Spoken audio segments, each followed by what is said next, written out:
Education के pattern में आपका अगेन स्वागत है। पिछली क्लास में आपने ये पढ़ा था कि एडवांटेजेस क्या होती है अकाउंटिंग की। आज आप ये पढ़ेंगे कि लिमिटेशन क्या होती है, क्योंकि आपको पता होना चाहिए अगर किसी के फ़ायदे हैं तो नुकसान भी हैं। तो बहुत इम्पोर्टेंट ऐसा क्वेश्चन जो हर बार किसी भी स्कूल में आप चले जाओ आपको दिखेगा ज़रूर, 6 मार्क्स का कम से कम आता है, लिमिटेशन ऑफ अकाउंटिंग। ठीक, अब लिमिटेशन ऑफ अकाउंटिंग में होता क्या है, मैंने पहले से ही बॉक्स बना लिया सारी हेडिंग की ताकि आपको कोई दिक्कत ना आए।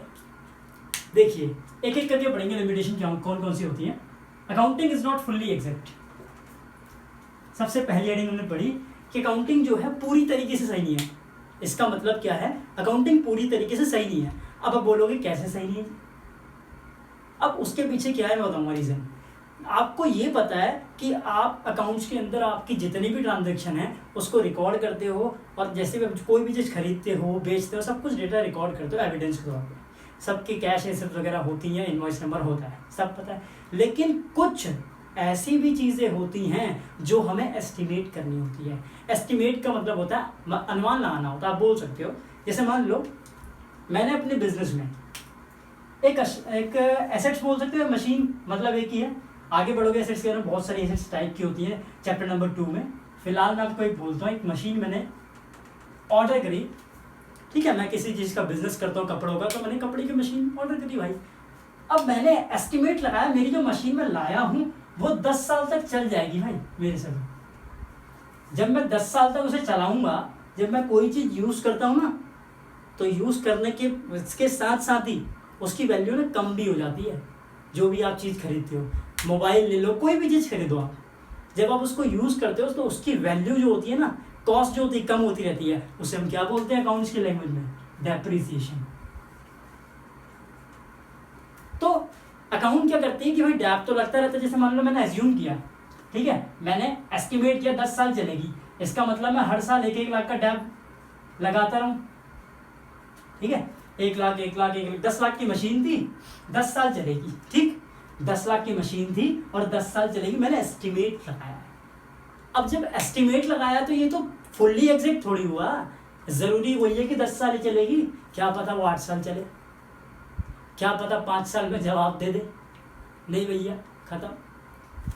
तो एक तरीके से फुल्ली एग्जैक्ट नहीं है। ठीक, पॉसिबल बैड डेब्ट भी इसका एग्जाम्पल होता है। कैसे, जैसे मान लो मैंने किसी चीज़ का बिजनेस किया, मैं जब ट्रांजैक्शन करता हूँ, जैसे मान लो मैंने किसी को कोई भी चीज़ में बेचता हूँ, ज़रूरी नहीं है कि मैं कैश में बेचूँ, क्या पता मैं उधार में सामान बेचूँ। अगर मैं उधार में सामान बेचता हूँ तो मुझे क्या पता क्या मेरे को सारा का सारा पैसा मिल जाएगा, नहीं। क्या पता मुझे कुछ बंदे पैसे ना दें, लेके भाग जाएं, उसे बोलते हैं बैड डेब्ट्स। मतलब लेके भाग जाएं, पैसा हमारा डूब जाता है, पैसा लेके भाग जाए। डूबने का मतलब ये नहीं पानी में डूब गया, पैसा लेके भाग गया कोई बंदा, उसे बोलते हैं बैड डेब्ट्स। ठीक, हमारा पैसा डूब गया, बैड डेब्ट्स। हम पहले से प्रोविज़न बना के चल लेते हैं,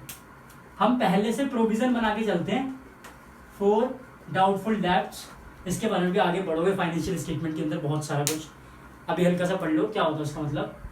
हम पहले से मान के चलते हैं, मानो हमने भाई 100 बंदों को मैंने अगर उधार में सामान बेचा है तो मैंने एस्टिमेट किया 20 बंदों से मेरे को पैसा नहीं मिलेगा। क्या ज़रूरी है कि 20 बंदों से ही ना मिले, क्या पता 30 बंदे ना दें, क्या बंदा 50 बंदे घपला कर दें, तो मुझे थोड़ी पता है, फुल्ली एग्जैक्ट थोड़ी हूँ। Accounting is not fully exact. पहला वाला पॉइंट आपको समझ में आ गया होगा। अब आप रीड कर सकते हैं पूरा।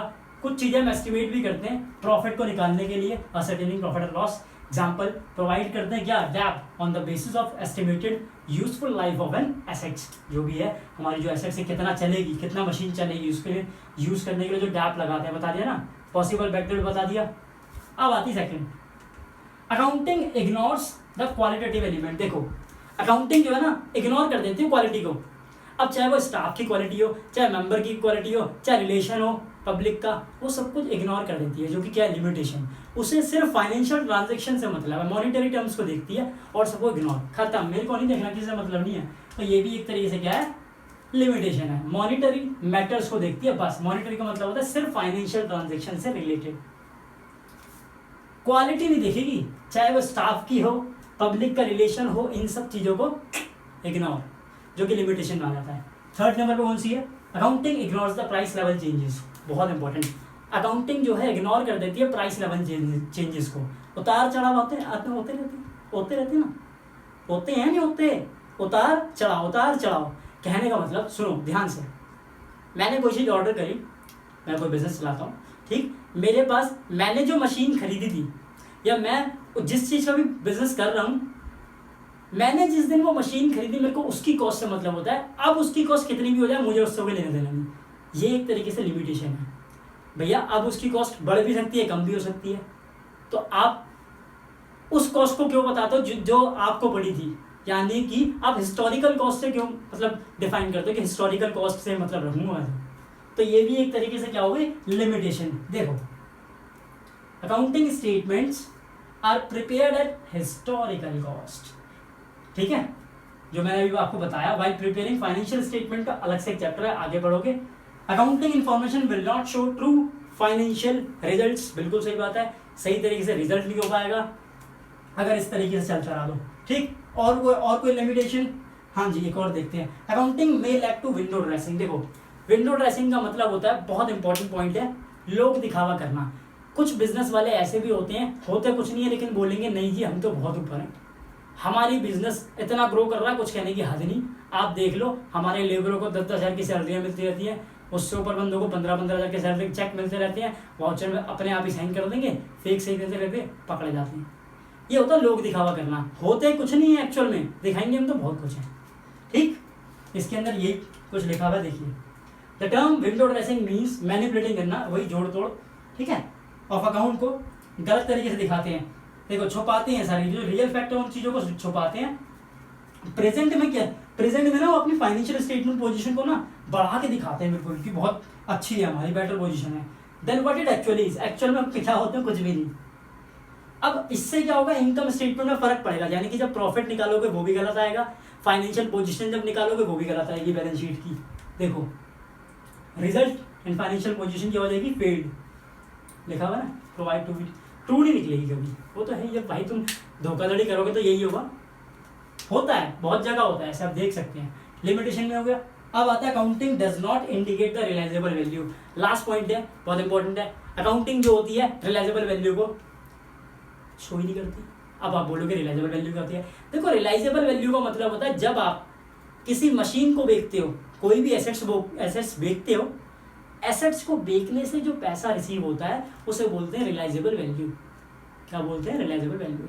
उस रियलाइजेबल वैल्यू को बैलेंस शीट में ना ये अकाउंटिंग शो नहीं करती, ठीक, क्योंकि बोलती है कि कुछ एसेट्स, बहुत सारी एसेट्स होती हैं, जो भी एसेट्स आप देखते हो ना, वो बेचने के पर्पज से नहीं खरीदी जाती, वो यूज़ करने के पर्पज से खरीदी जाती है। जैसे मैंने बोला नहीं, मैंने अपने लिए मशीन लाया मैं, ठीक है, वो यूज़ करने के लिए ला रहा हूँ, ठीक। अब उसके लिए जब यूज़ करने के लिए ला रहा हूँ, 10 साल तक वो चलेगी।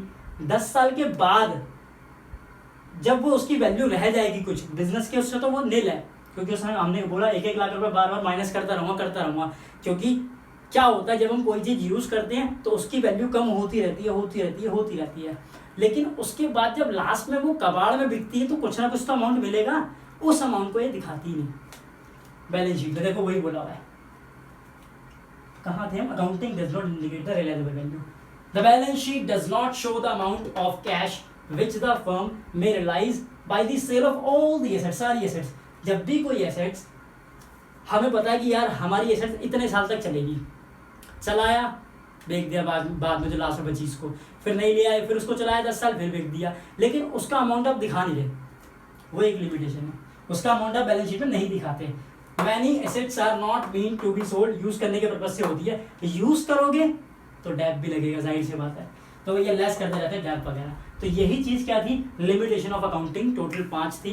कोई भी दिक्कत आए, डाउट हो, पूछिएगा। ये हमारा चैनल है एजुकेशन का पिटारा, लाइक शेयर सब्सक्राइब कीजिएगा। कोई भी दिक्कत आए तुरंत ठक ठक ठक कमेंट किया, पूछा, तुरंत उसका रिप्लाई आएगा। और बाकी इस वीडियो के बाद जो दूसरी वीडियो होगी उसके अंदर एक बहुत अच्छा क्वेश्चन बताया जाएगा, बहुत रिलेटेड भी होगा आगे एग्जाम में आने के लिए। आज के लिए फिलहाल इतना ही, ठीक है, मिलते हैं नेक्स्ट वीडियो में।